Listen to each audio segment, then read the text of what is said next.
Appears to be clear out here in the reload.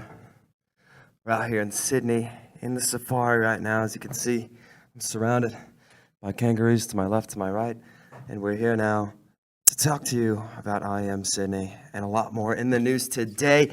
How the hell are we, guys? My name is Cody Luongo, and welcome to the Reload Podcast, your weekly destination for Counter-Strike news, intel, tournament previews, highlights, jokes, banter, plays of the week, clips, everything you could ever want in a CS show, at least in our humble opinions, and more. And that's what we do. It's Thursday, 2 p.m., May 2nd. And obviously, we got a lot going on in the Counter-Strike world right now. We have IEM Sydney, as we mentioned, going into the playoffs. Couple bits of news. We have a CSGO cheat injection that happened earlier this week. That's kind of a big story. Devils 1 drama expanding a little bit per a report from rivalry.gg. North appointing Vald as the captain of the team, axing Cadian and welcoming Yugi onto the squad. It's pretty juicy. Some ECS Season 7 reports over there. Vertigo gets a tune-up. Thank fucking God. Am I right? And a lot more. Hotspawn play of the week, banter of the week, and everything you could ever want. But put on my binoculars again. Am I look in the distance? I think I see. Is that a bear? Is that Erik? DaBears Stromberg? Is that him? Is that him? Is that you, buddy? I'm right here. That is me. How's it going? I can't believe it. I'm good. I'm soaking in the Australian air. These kangaroos, nice. They're just, I love them. It's 115 over there. Wait, it's their winter coming up, isn't it? It's their winter coming up over there. Is that how this summer works? Summer in the northern hemisphere, winter in the southern hemisphere. All right. See, I'm learning every day. Axis tilted away from southern hemisphere. We'll make it colder. Okay. Some science for you this morning. Bill Nye in the house. Welcome. I think he's an engineer, but I don't know if you want to kind of, consider that as a scientist. That's not how I remember him. That's not how I remember. He's Bill Nye the science guy, Damn or Bill Nye the engineer should be his real title. But I'm a little scared for you. You have a lot of kangaroos in your background. I know. Kangaroos can be very vicious. I'm surrounded. They're vicious towards humans. So I've seen better. A box. Oh God, they're moving. That one's too. looking at you. Oh, that one's looking at you. He's checking you out. Oh my, they're moving. Yeah, look at those ones right here. Boom. I'm trying to mix it up. Look at those. Yeah, they see me. They were all watching and staring at you. They're aware of my presence. Just get out. This is frightening. Oh, look at these ones. They're ready to fucking go, man. God. How the hell are you, man? What's up? It's been 2 weeks, right? Took last week. It's been off. 2 weeks. I was casting ECS last week, which finally was nice for, I guess, both of us. Yeah, that was some really great matches. Actually, you have one of the teams that were on there, Furia. I will mention them later, but they're really fun to watch and play, and to see them play. So it was all good, and just trying to stay alive, trying to do the grind, trying to do the life grind. Well, what's going on? You have to have 5 jobs to survive in this world. It's ridiculous. I'm just trying to stay alive. You know what I mean? Stay alive, exactly. Love that song. Everything's a grind these days. You got to be the best of the best. You got to grind. You got to put all your heart and soul into everything to even make it in this world. That's what they say, man. They say when you're sleeping, someone else is working, and I hate that. It drives me crazy. I know. I don't want to sleep anymore. Cool, Yeah, that's cool. Why you make me look like a lazy ass? Well, I'm a bum, right? Okay, yeah. You have to work 18 hours to make bear meat. See what you did there. I see. It's not getting past me. I'm a brick wall, baby. Let's goalie in hockey named Luongo. I'm pretty sure there's a famous goalie, Luongo. Yeah. Yes. So we're bringing it together. We are 30 weeks into this, 30 episodes. This is today. This is what's the dawning of that. It's coming to a year.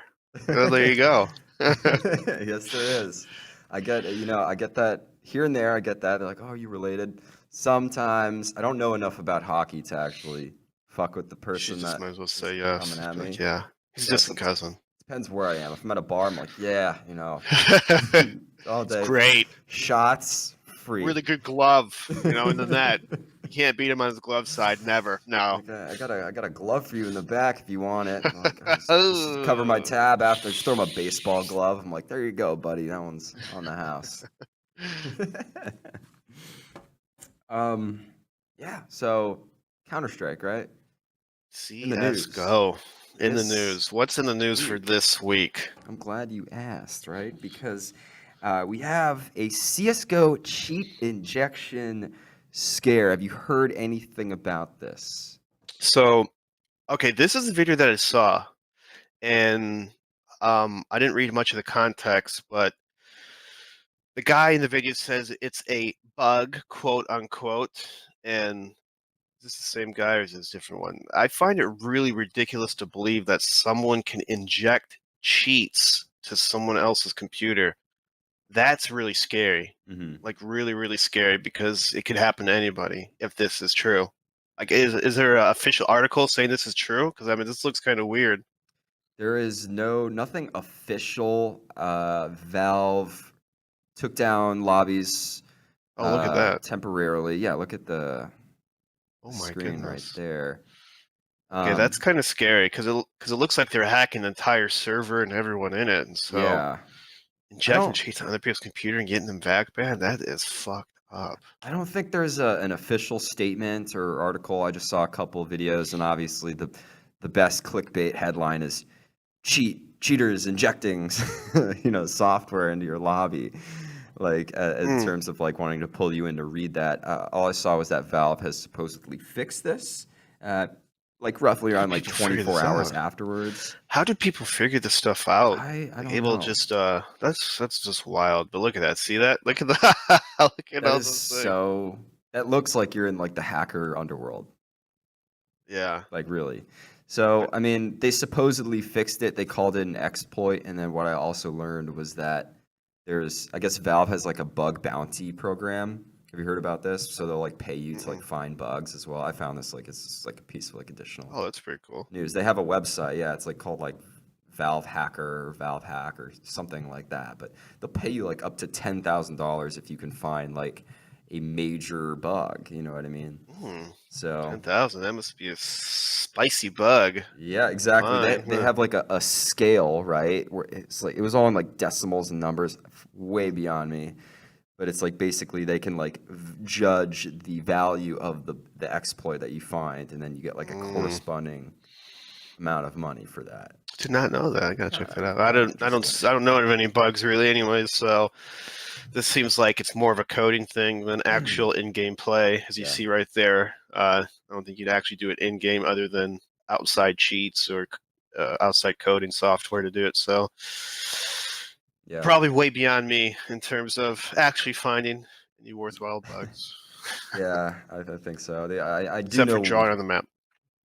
yeah, I do know one bug, and that's where I keep dying all the time. So I mean, I know it's like, come on, I like, why shoot the people, headshot? I mean, and it's not they not don't real die. life. It's not a headshot instantly. So I mean, if they could. Yeah.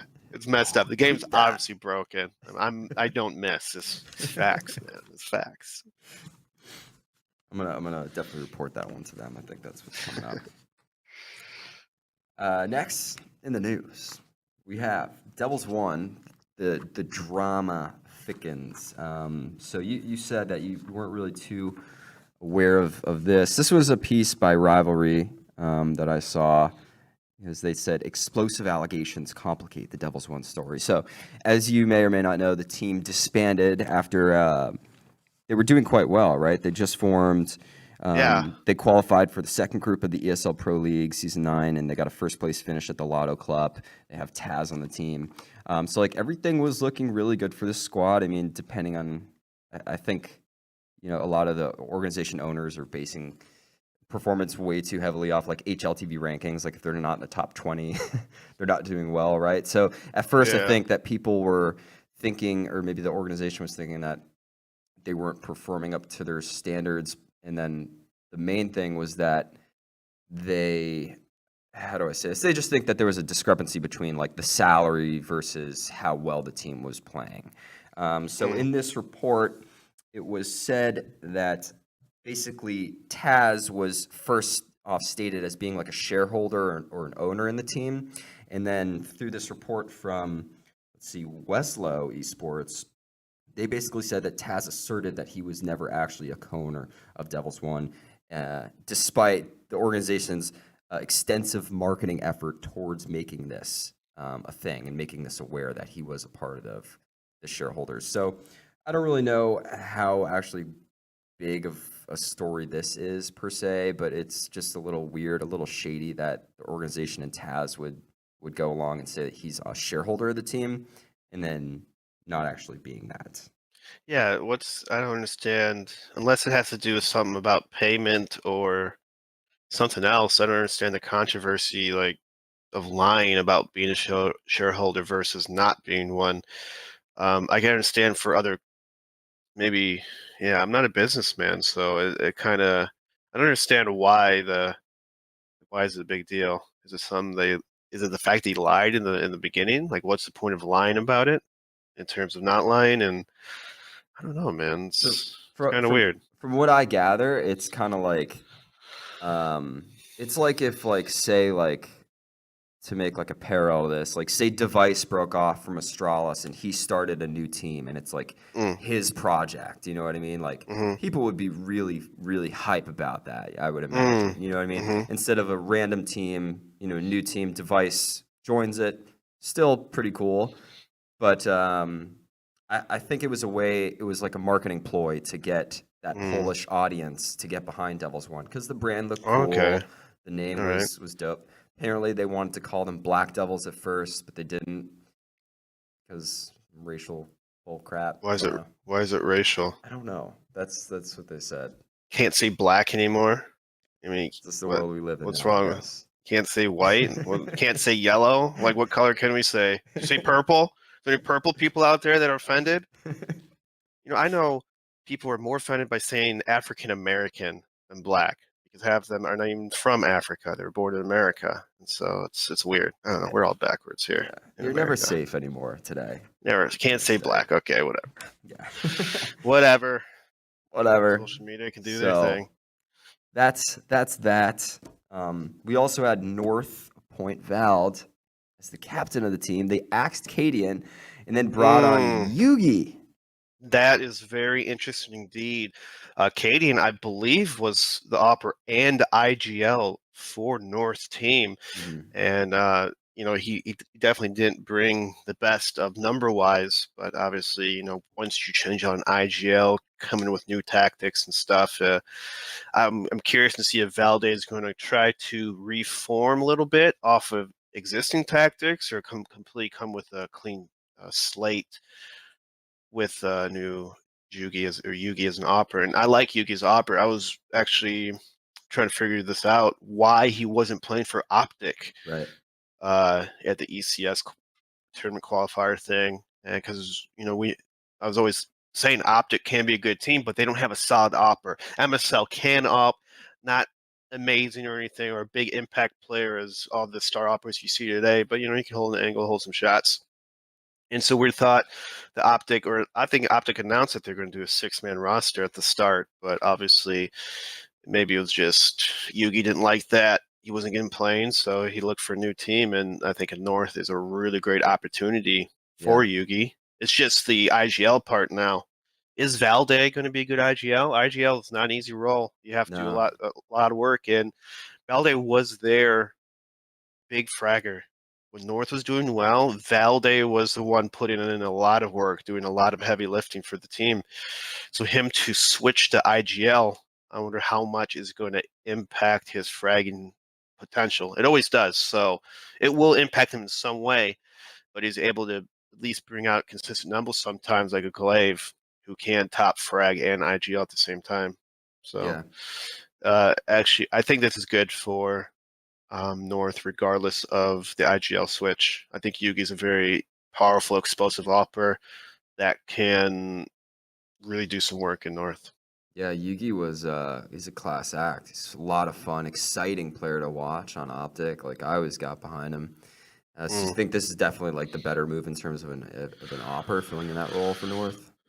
Yeah, I mean, Cadian, he was sometimes an aggressive opera, but I felt like his decisions weren't as great. As an opera, you have to know when to position yourself pretty well all the time, consistently, and I feel like Katie might have little position problems here and there. Maybe not his shots that he should be hitting, stuff like that, but I think I do think this is better for Yugi and North in the long run, and see what Katie ends up from here. Rock on. Yeah, I think North has been out of the limelight, it seems like, for a little bit now after Stockholm. I mean, Stockholm was like anytime a team wins a tournament, while Strauss is there, it's always like, this is the next big fucking thing. Yeah. But then slowly they just kind of disintegrated. One of the reasons why they did so well at Psycho, because MSL played out of his mind. Yeah. Did MSL, either him or I think he got MVP. I'm not sure. But MSL probably deserved the MVP if it was. He just played out of his mind. Dude, he was top fragging. He was out opping. He's just like, he had the perfect tournament and they won. The problem is MSL is not consistent enough to do that in every single match, every single tournament. So it kind of just went downhill from there, because you win a tournament, you beat a Strauss, you expect to do more damage in the future in other tournaments, but they just never were able to get back to that status. It's not even close. Like, they just dropped off hard after that win, and just after that, just kind of fell apart. Roster changes here and there. I don't think I've ever seen MSL replicate that performance at that tournament. That was like absolutely mind-blowing to watch. That like really put them on the map. And if I remember correctly, that was like around the same time that we first started the podcast, and I was watching a lot of CS. Watching MSL at that tournament was like, who the hell is this man? Like, I don't know about his like previous in the past performances, but he definitely, I mean, he has some matches where he's able to make a huge impact here and there, but just for that term, for some reason, it was every game inside and out. He was there, and definitely a rare sight from his playing that he did so well, and so that just helped him win. And simple as that. So we had Furia and Vitality. They qualified for ECS Season 7 finals, and you did get to cast this. How does it feel to be back in the caster desk? You feel good, Bears? Oh, it felt pretty amazing. I always have a huge blast casting, especially if you're surrounded by talent like James Bardoff and Dan DDK. You always learn something. You have a good time. They're professional, but also like casual in a way where they like to have fun. They joke around a little bit, and so that's always great to see. But with Fury and Vitality, both teams played amazing. Vitality was on a whole nother level. They played great, consistent. They spanked Optic pretty good, at least on this map, on Nuke as well. Yeah, they ripped them. And Zaibu still putting in work. He's just such a consistent, smart player. He knows when to hold angles, when to fall back, and he's really good at positioning himself. So if you're an upper, you want to learn about positioning game, watch Zaibu, because he always puts himself in spots where it's not too risky. It's pretty safe, kind of easy kills, and then he's able to, after those kills, reposition himself to some other spots. So that's pretty good. And then Furia, very, very fun team to watch. They're super explosive and super wild in ways where, in the meta right now, a lot of CTs are playing with a lot of defensive smokes. I mean, it's always kind of been like that in CS, but it's more prevalent. Like, if you don't know defensive smokes in CT, you're going to have a really hard time at this level. So Furia kind of takes advantage of that, actually. When teams are defensive smoking, Furia has game plans where they're consistently pot flashing through smokes and setting 2-3 people to jump through those smokes. So it's like it's a whole team of 2v2Ks where they're just jumping around through smokes and Molotovs consistently, and it catches a lot of people off guard. And if you don't expect that coming, they could really run you over because they're fast paced, they're aggressive. Like, you expect these smokes to slow down teams. No, these guys thrive, and they want you to smoke so they can pop flash through and just trying to just explode out of it and try to catch you off guard. And so it's really fun to watch that style of play at such a high level because it's so high risk, high reward kind Yeah. of play style. Um, it's great to watch, and also it's probably one of their weaknesses as well. The strength is almost their greatest weakness, is that if teams are expecting that, if Fury is not on point with their aim, it can really backfire them. We saw it in the past where they would do so well, like at Rio, DreamHack Open. They got to the finals and kind of, I mean, they were playing really well throughout the whole tournament, and then towards the finals, it just kind of fell apart. That's when a Vanguard took advantage of them.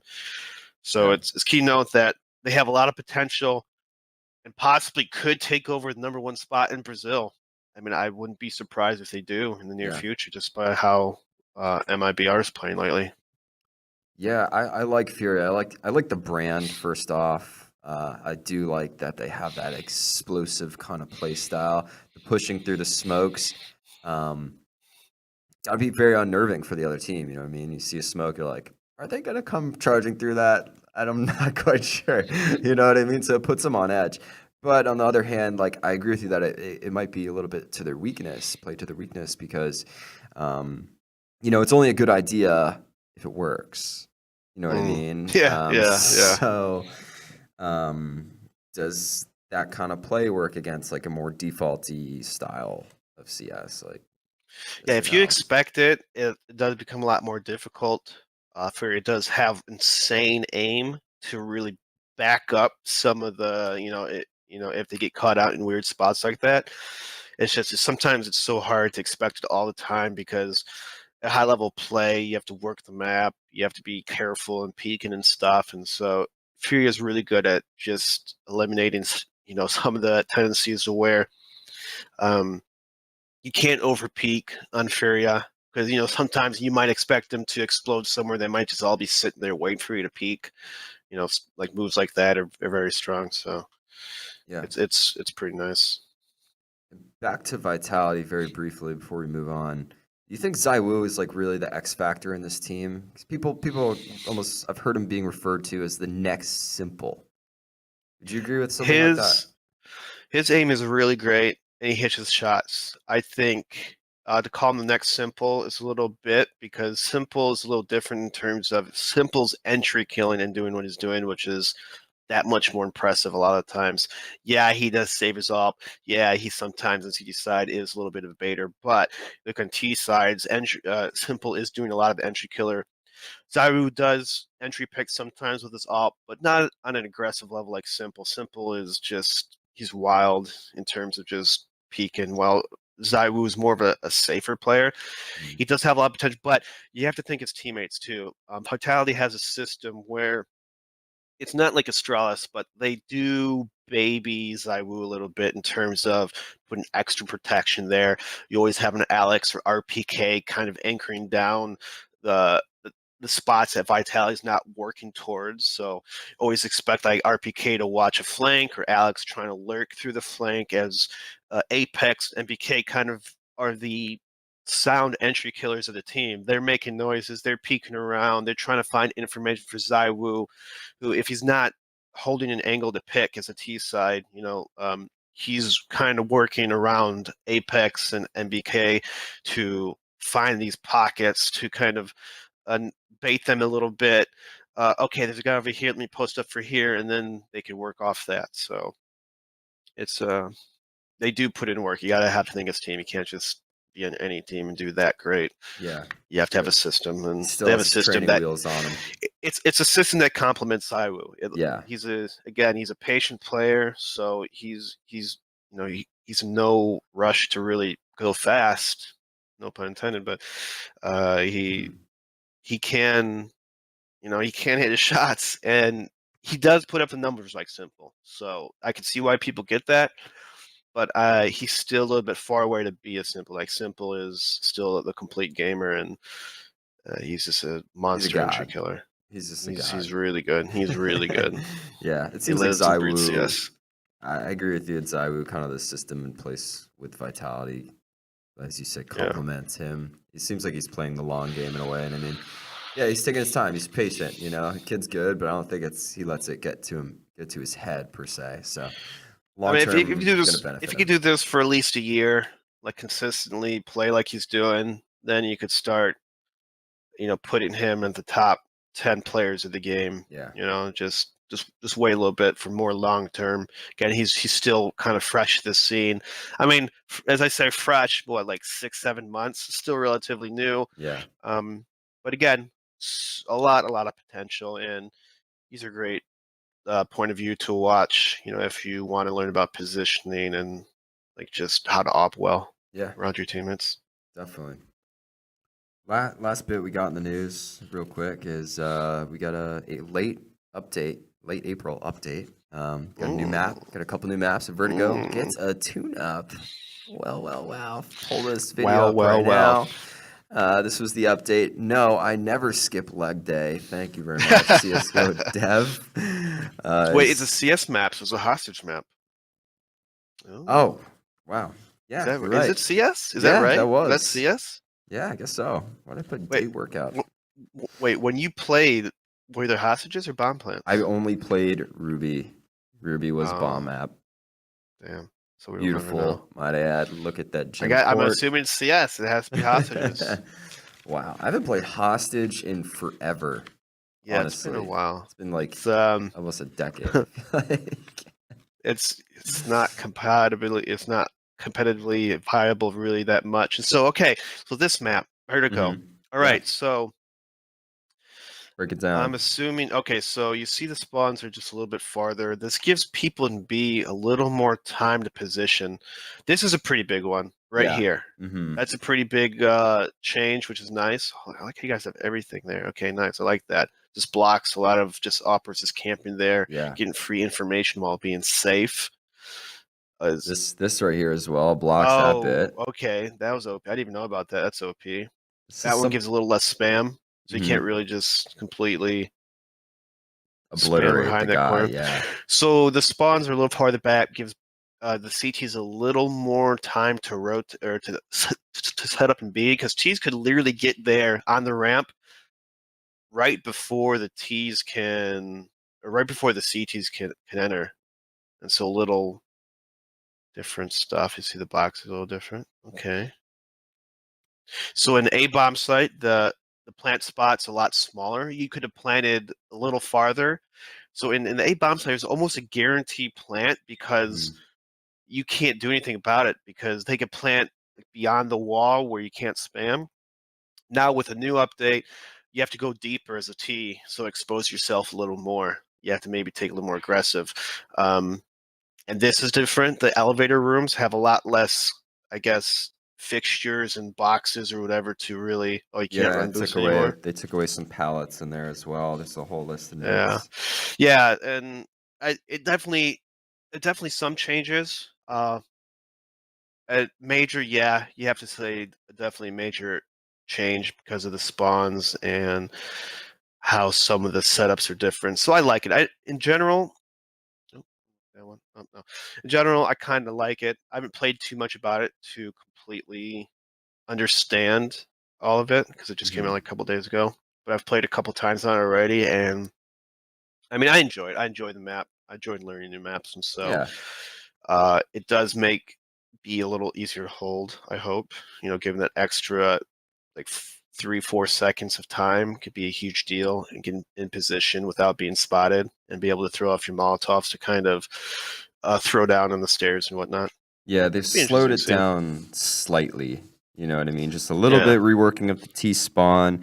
They lengthened the hallway exit from elevator to the A site. So yeah, because it was so fast. Like playing Vertigo, it's like I'm in like a scene of Rambo, like 5 seconds of the game. You know what I mean? I like run up the stairs and I'm standing in a Molotov. Like just it's out of here. It's still a pretty high paced map, but I guess those those 4 or 5 seconds, 3-4 seconds, whatever, it does make a big difference for just not being too overwhelmed on the CT side. Yeah, So we'll see how that goes. The ripple effect, as they say. The ripple effect, yeah. A little pebble. It makes a difference. It's all about the 1% at the high level. Yeah, I mean, in esports and like CS, League, Dota, like the littlest tweaks do the craziest thing to the meta. Changes So, in the meta. yeah. Changes the meta. Meta's changing, guys. We're changing the meta, guys. Basically, yeah. And that's it for the news, baby. We got Get the news out of here. We're Yes, done with the news. I needed that, and look, it didn't actually go too far for me. I needed There you that little go. bit right Well, there. you It need a was couple more. You need to read a couple more prematurely. stuff of it. You have like 3 papers. Are all the ones blank? Talk about IEM Sydney, the playoffs. We could also run this trailer here while we're talking about it. I don't know if you saw this. Oh my goodness! Did you I see think I this? did, but I think, but I forgot it. I don't know. This is why. It's amazing. Like, this was the most. I love that. Look at that. Aw. Hey, Taco. Gabi, of course. They got this very Yeah. 70s. Oh, that didn't age well. That didn't go well. What the hell are we doing here? Come on. I love the music, too. It's really what they listen to? Oh my god! That Guardian one, that's great. Where did they... I have so many questions about this. Like, did they stage, like, Guardian walking away from the car? I think these are all old clips and just. Oh, yeah. Get the slow-mo. Yeah. This is Oh my amazing. goodness! Come on, This baby. One should more. be- Boosh. This should be clipped and tweeted, Twitted. saved, twitted. Is that how you say it? Is that tweeted? I thought you were going for a hybrid of Reddit and tweet right there. I'm thinking of Twitter and twits. I don't know. Twitter. It's been a long day. I feel you, man. It just started for me. Well, yeah, West Coast boys. Well, That's great. That's a great video. But I too know. bad for Nico. yes. Yeesh. Nico with the Yeesh. visa and phase going down. So in one of the headlines we have here, just to give everyone a rundown of what's happened so far, yeah, Liquid stormed through the groups. They beat Boot Dreamscape big 2-0, Nip 2-0. They're into the semifinals right now. Very surprisingly, you had Renegades fall completely flat. The hometown heroes, so to speak. 0-2 against Nip and 0-2 against Mouse. What do you think of that? I don't mean, understand. they were the most exciting part about this event, I think, or like a Well, they were one of component those it. teams that are up and coming. They did well at the major. At the other tournaments, they were beating tier 1 teams consistently, like doing just incredible CS. And they look great. But then they come to their hometown, their not hometown, but home country in Mhm. Sydney, and or Australia is a country, not Sydney, just for anyone who's want to be like that. They come there and they just fall completely flat, and it's just disappointing because you only have one of these tournaments a year, and you want to make a huge impact, and especially because Australian crowd is pretty amazing. They're Yeah. loud, they're rowdy, they're Mhm. passionate. And Renegades just it's good for the oceanic scene to have some of these teams that can compete and beat some tier 1 teams on a consistent basis. Like, you need that to keep the scene just fired up and whatnot. And to see them go out 0-2, 0-2 and just out of the tournament, that's heartbreaking. Like, you at least want to make it close or have an opportunity that, hey, maybe we just got unlucky, maybe they just played a little better, but in this tournament they just got outplayed. Yeah, I completely. mean, they So didn't even it's- get to go to the arena, like, to play, like, the Mm. big stage. I mean, I know. even It if, sucks. like, they could make, like, a grand final appearance like Big did in Cologne last year or something. It's Yeah. tough to watch, man, because there was some pretty... I mean, there's always high expectations, like you said, when you have a team that's up and coming, playing as well as Renegades was, and then they're in their home country. I mean, MIBR did the same thing recently in Sao Paulo. I mean, that's just the new theme. Yeah, like, they went just Hey. completely bomb in your home country. they That's the new. sucked. Except for Hardcore. Astralis. Astralis seems to win in the Danish event. Yeah, So. yeah. Yeah, well, last year, what was it? They won. It was a tournament in Denmark, right? Odense. Odense? Yeah, that was. me saying that right? Odense was EPL. Yes, and that believe. was when they won It the should Grand be it. Slam. That was like the pinnacle of. I mean, Was that in the stage was Denmark set. when they won the Grand Slam Yeah, too? yeah, Wow, that's just, you can't write that any better. Yeah. I forgot about that. Literally. So Renegades went out. You had Mouse is in the playoffs, right? They went through the lower bracket. They got knocked out in the first round by Big, and they won 3 in a That was row surprising. to qualify. I mean, it just shows how good Mouse Sports is, and they have a system because they did end up beating Big 2-0 again towards the lower bracket, and so now they're they gonna. stomped them. Big didn't even get out of double digits. It was like they had 7 rounds and then 4 rounds in map 2, I believe. Yeah, I mean they're doing. I mean, if you look at the scores, it was 16-2, 16-4. Big had 6 rounds total in 2 maps. And I mean, if you just want to go by stats alone, now unfortunately, Big did have a ringer. I forgot who they filled in, but Legea had to go in for. Oh yeah, Xantares. So that is a huge. That sucks for Big. I mean, I'm not saying Xantares will make them win against Mouse Sports, but it'll definitely make it a lot closer than it once it was. And I mean, he's got to hand it to Mouse Sports like Kerrigan. He's doing something right. He's great at building good foundation, good strategies for just for a solid team. His problem wasn't that he wasn't a good player; it's just he could never win the big one. A lot of times, he'd always come second place or whatever. Whether that's because of strats or the team he's been on, where everyone's kind of shuts down, or I don't know. But it shows that his system works. He knows what he's doing, and they can beat teams. They can get far in tournaments, and so it's not surprising to see Mouse Sports bounce back, especially how good they came out of the gates.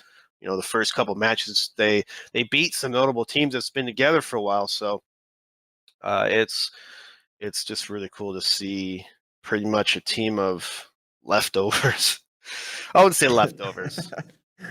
But Kerrigan got harsh, cut. but kind of true. Chris got cut, brought back again. Frozen FPL star who wants to pick up another FPL star. But again, it's working for Mouse Sports, and I'm happy for them. I hope they keep on doing well. And Kerrigan, good job, Kerrigan. You're proving the haters wrong. Keep proving them wrong. Giving you a slow clap, baby. Keep it up. Come on. You're right. 5 days after Thanksgiving. That's what this team is, right? All leftovers. No, I'm kidding. But it's a testament. I think it is a testament to Kerrigan's ability to lead a team. I think when we had Snods on the show last time, we talked about how this was such an interesting dynamic. You have a lot of experience in Kerrigan, Chris J being a part of the organization, and this young blood and Waxic and Frozen. So long term, the decision that Mouse disbanded, when they did, I think it was at the end of 2018 after they failed to qualify for Katowice. Let me see. Seems to be working out for you. I think it was January 17th, so you're close. It was at the very beginning and they lost to Valiance in the IEM qualifier. Or the minor, sorry. Right. It was a Europe minor for the IEM, and they lost to Valiance, and after that, roster got changed. They got rid of Oscar, Stico, and Sonny. And I'm not sure if they temporarily got rid of Chris J at first and then brought him back. I don't remember, but I just remember him getting thrown around a lot towards the end of that roster. Cut back in. Same with Stico, cut back in. So honestly, I mean, you can't really say long term, but it seems to be kind of working. They took their time in building out the new Mouse roster. What it's been 4 months now, roughly, almost. Yeah, roughly. 3.5. And now, they had their first match in March. I believe their first match. Yeah, the first match was March 18th against Fnatic, and then 2-0'd Fnatic. So that shows you right there that a new team of complete players that only 2 people had previous experience playing with each other. Rops and Chris J. Everyone else. Well, actually, Kerrigan and Chris J, I think, played a long time ago. Maybe. Right. I don't know if Chris J was on the bench then, but they played too, and it's it's cool to see them just be able to do that. Yeah, it's always neat to see some new little dynamic in the top level of the space, right? Mm-hmm. Group B, you had FaZe Clan get eliminated. So sad to see because they just won Blast. They were showed what this star-studded team was capable of, and then Nico had visa issues, and also They Dren had started without a issues. Dren. Yeah. I don't know if he had visa issues or he just came late. I have no idea why it happened. But they had Yanko and Ustillo. And actually, I think Ustillo did pretty decent for the first series. I think they ended up winning a couple matches, but it was just too.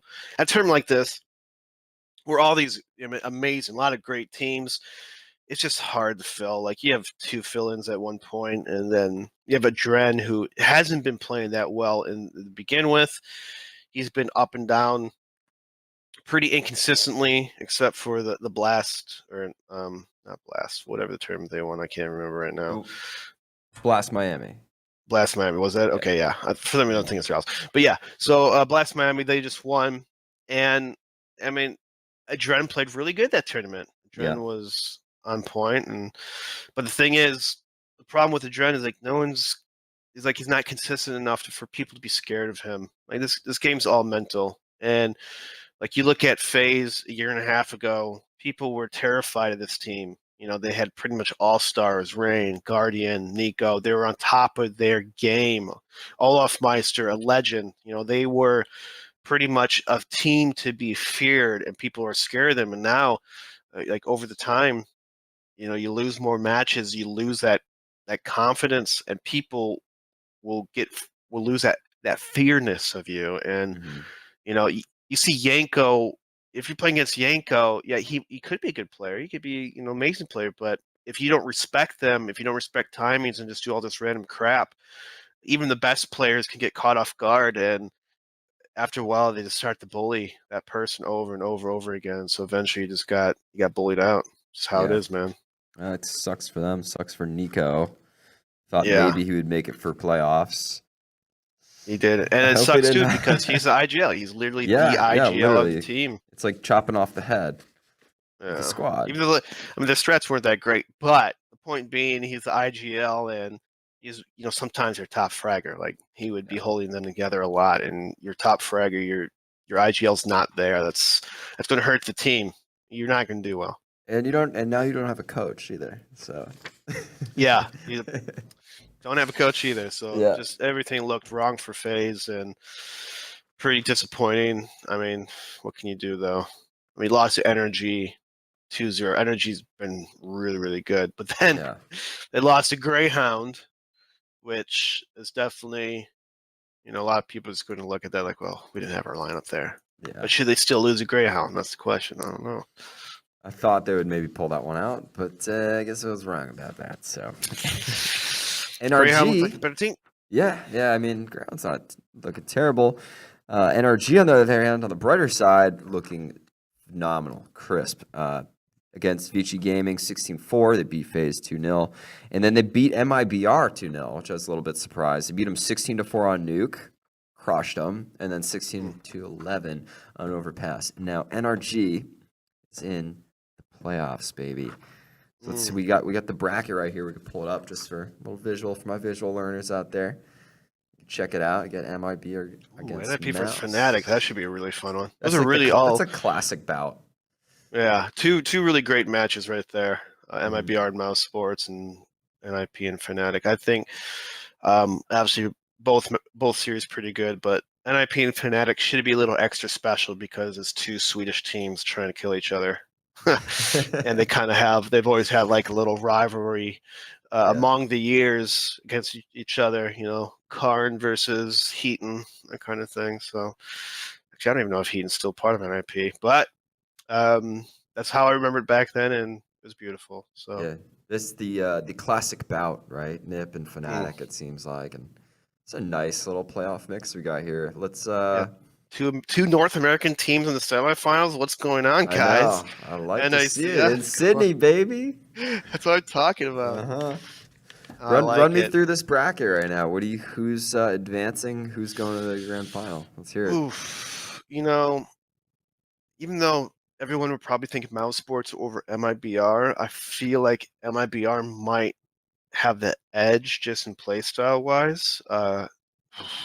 You know, I'm gonna go with the risk. I'm gonna go MIBR 2-1 over Mouse Sports. Even though Mouse Sports probably the better team, I think MIBR might have that extra rage in them from losing so bad against Energy, they might have to just try to slap each other in the faces, get pumped up, whatever. And then NIP versus Fnatic, I have to go with Fnatic.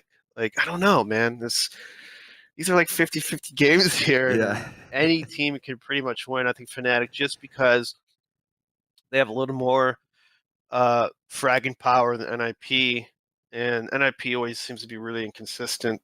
So I'm gonna go with them. And then, you know what? I'm gonna go Team Liquid versus Energy in the finals. Let's go. I want to see it. I want to see Okay. Energy versus Liquid in the finals. They're gonna beat their teams, and it's gonna be an NA finals. Let's go. I'm ready. Honestly, I'm looking at the grand final right now, and that's what I see. Like even beyond the quarterfinals, like I see that NA clash. That would be so NA juicy. clash. I would love to see it. Yeah, right. Okay, I'm talking to the NA clash manager right now, so it's kind of fun. Yeah, man. Like they are going to be close games. MIBR Mouse. I think I'm going to go with MIBR too on that one. Honestly. Oh, you going for the risk too? I'm going for the risk.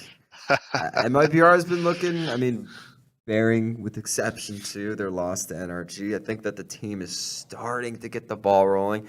I'm obviously I'm a hopeless romantic. I like MIBR. I want to see them do well. Always. It's with Liquid, you know what I mean? That's why I'm so attracted to these teams. So I'm going to go MIBR. And then the other two, Fnatic, NIP. I'm going to go Fnatic on that one because NIP has actually, they're just so inconsistent. In my lights, there I am. Boom. Okay. You're back. You're back again. I was starting to talk about NIP in the fucking, in the skies. The gods didn't like that. You know what I mean? They shut me down. It's like inconsistent, really. Against Fnatic. I thought Fnatic had a pretty bright prospect for this year. Like after seeing them in Chicago, how they played against Astralis with the new team, Brawlin and Twist. So I'm going with them there. And I think that match against them and Energy will be good. Honestly. I think that's going to be a good match to watch. Yeah, it's going to be very difficult for Energy. Brawl and Twist can be pretty good, and just never know, man. Never know. I mean, at last time they faced Fnatic 2-0'd Energy at Star Series, but they're both matches were in OT, so you just can't count them out. And it's always a tough one. It's always a tough one, but that one should be really good. Yeah. Before we move on any further with the show, I just wanted to ask you: is that a Quake shirt you were wearing? Yes. Oh, QuakeCon baby. 2015. What is that? I love that event. shirt. Oh my god! Look, I see the HUD right there. Ooh, wow. 1996 is when it came out. Damn. 2015. Whoa. Did you play was a Quake fun back event. in the day? Oh, I used to play. I was semi-pro in Quake way back. Like I wasn't as know good, this. obviously.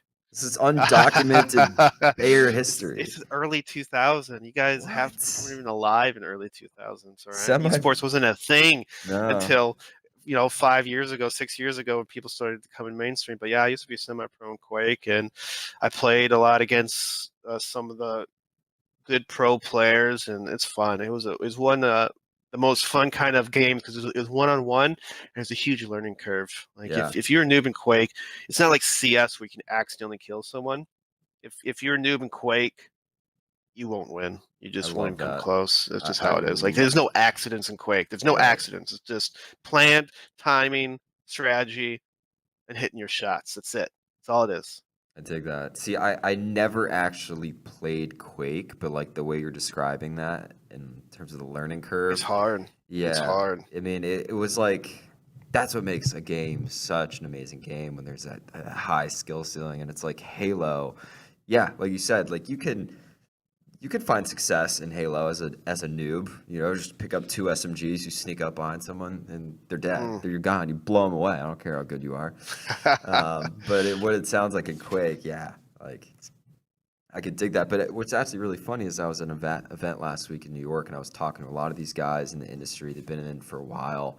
One actually was a professional Quake player back in the day. His name's Sujoy Roy. He works for a company called Luckbox. It's like an esports betting platform. But he was telling, we had this discussion how a lot of the people in esports today grew up on Quake or, you know, in some cases Halo, like way back in the day. Like everyone has these little roots in those games. So a majority of people working behind the scenes in esports, they come from Quake, CS, I guess also for maybe for console more of a Halo thing, and then if you go towards like Korea, it'd be obviously StarCraft and stuff like that. But those like the godfathers of games really set the tone for these people to keep continuing working in esports and stuff. So in my experience personally, a lot of people, you know, that run a lot of these events are from CS background. At least for more North America, it's a lot more CS background. A lot of these people I've known for over 15 years who have been, you know, were once a player or former manager or something of a team. They had some involvement of CS, and they just continue, you know, going with the passion, whether it's, you know, you're behind production or helping run in the leagues. A lot of great people just passionate people keep the esports stream alive. So that's pretty awesome. It's neat, man. It is neat to see how far we've come, and yeah. Maybe I'll play Quake one day. I'll pick it up. Do it. It's fun. It's a fun game. It's not. You just have to enjoy falling down off your bike and getting back on it again. It's pretty much like riding a bike. You're gonna fall over a lot. Okay, I'm used to it. I'll be padded up. We got elbow pads. You know what I mean? Pad your ego because it's gonna get bruised. I don't know how to do that. Where do I append can't make this a jump. padding? Stupid. Just stupid. Just let go of the ego. Let go of the ego. Brand new Razer laptop. I might just destroy it. You never know. I'm that type of gamer. You might just flip your whole table. It's a hard game. Yeah. Wrap it up. We got our Hotspawn play of the week. Guns blazing in Sydney. This is a highlight from IEM this past week. Let's check it out. Uppers may be able to find at least one, if not multiple, but we will see. Advanced position, Jacob. One of the information it lowers, and JKS is going to be unchecked. So now here's his opportunity. 2K, 3K, what a bloody spray down! And that should be the round. There's 30 seconds remaining, and it's a 2v3. So Renegades with the man advantage off the back of a huge spray from JKS. That is so dirty. The bomb is not going to be able to be put down either. Actually, makes his way to Pop Dog. Oh, Chris J finding the flank kill on toward Liaz. Might have just opened it up. Oh, but it's taking too long. Walksy doesn't hit the shot onto JKS. He now has to commit to the B-bomb side. He's just figured it out. You can also see JKS pushing back through heaven. He's going to deny the bomb plant regardless of what happens. What a play. What a read. What a man stepping up at a moment of need. So, JKS. Damn, juicy. Look at that spray down. One more time. How was that? Oh my. Yes, that's what I like to see. Unbelievable. JKS is really good at those kind of positionings. One of the maps he's also really good at is Inferno on B. You'll see him play that new box a lot, and he consistently gets 2 to 3 kills every single time. You know, they come into the B bomb site. So he's really good at multi-kill spray downs from long distances. So that was so impressive. Oh my gosh.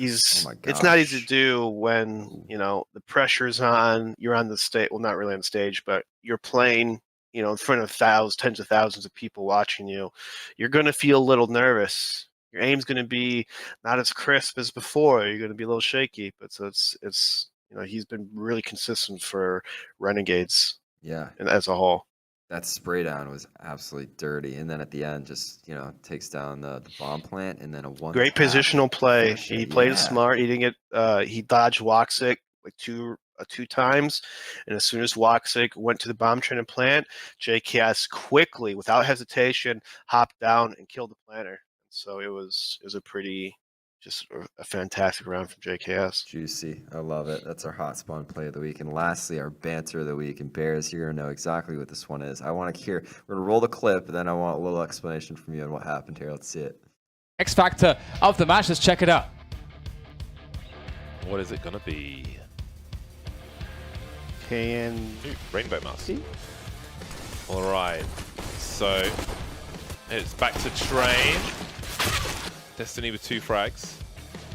That's it. There we go. Literally, That's it. All right, that's well, the X Factor. 2 Glock kills, everybody.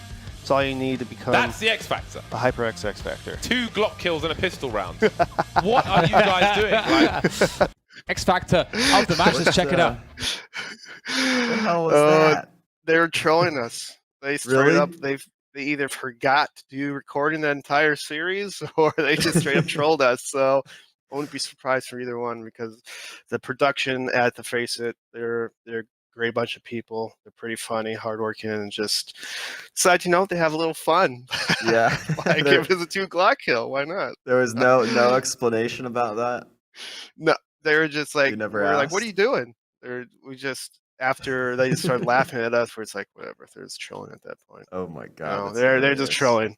So That's so funny with James. You're just like, and that's it. James like 2 Glock kills and a pistol round.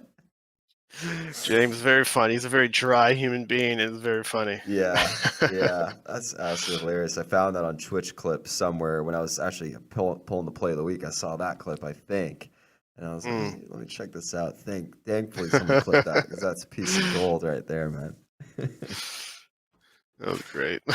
Yeah, that's all we got. We do have one question in the chat. Pretty a little broad. You want to take this one? Sure. You got time for this? It is, who is the most exciting player on the circuit right now? Oof.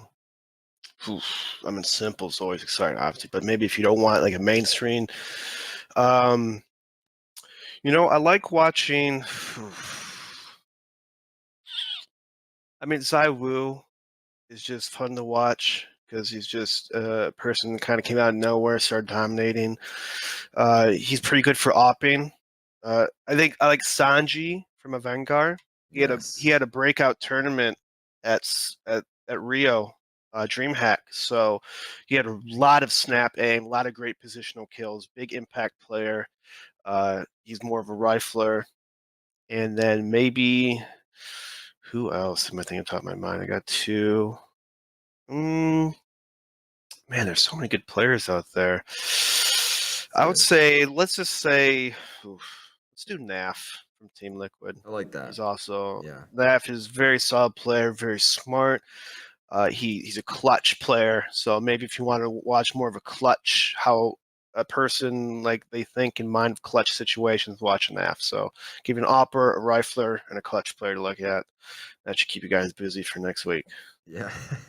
You're talking exciting players. It's always, for me, it's always those out of the box plays, something certainly that NAF embodies, right? Oh, sorry, You know, one more. lay Art it from on me. Furia. Art from Furia has been super impressive. His AWP has been on point, and watch for him to become the next big AWPer from Brazil. Obviously, Furia is already number 2 team, so it looks expected, but man, he's been hitting some crazy shots when he's on fire. Him and Caserado. Oh, Caserado, I guess, is another great one. Just watch him. He went like 35-4 the other day, or last week. Who against? I think it was against Optic. He went 35-4 against Optic on Inferno. So Caserado, Art, 2 players from Furia, very explosive, very great to watch, and their playstyle is really fun too. So there you go. That should be it. Could go on all day long. Huh? Try.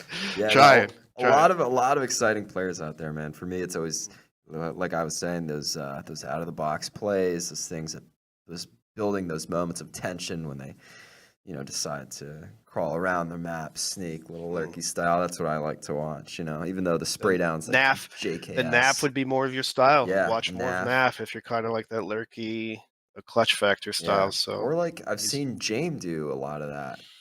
From a Vanguard, like. James. He can hit the clutch. Yeah. He could. Sharp Jamie shooting, is got a good mind in the game. He's a good opper, and it's a nice play style. More of a slower pace, but he has ability to throw in that super aggressive peaks when he needs to be. But just see him more of kind of like a default opper-ish, where he's just like to hold angles and be annoying. Hold angles and be annoying. That's a skill, guys. It's a skill. That's what they tell you in school. That's going to do it, Bears, for this episode. Thank you, as always, for coming on, my man. It's always great to have you. Thank you. Thank you You have a so good much, week. Cody. You guys have a great one too. Thank you for having me on, and enjoy it. Watch some CS. Have fun. Adios, Hola. my man. Au revoir. Au revoir. Adios. Avita. VSA. Start speaking languages I'm not even sure what they are. I'm assuming it's Italian, something like that. That's what it sounded like. Nonetheless, guys, thank you so much for tuning into the show. As always, we're here every Thursday, 2 p.m. Central at twitch.tv/UGC or mixer.com/UGC Events. Although if you're watching right now, you'd probably know that, unless you're watching on YouTube, because all of the VOD ends up there afterwards. Go ahead and follow us on Twitter at @TheReloadFM.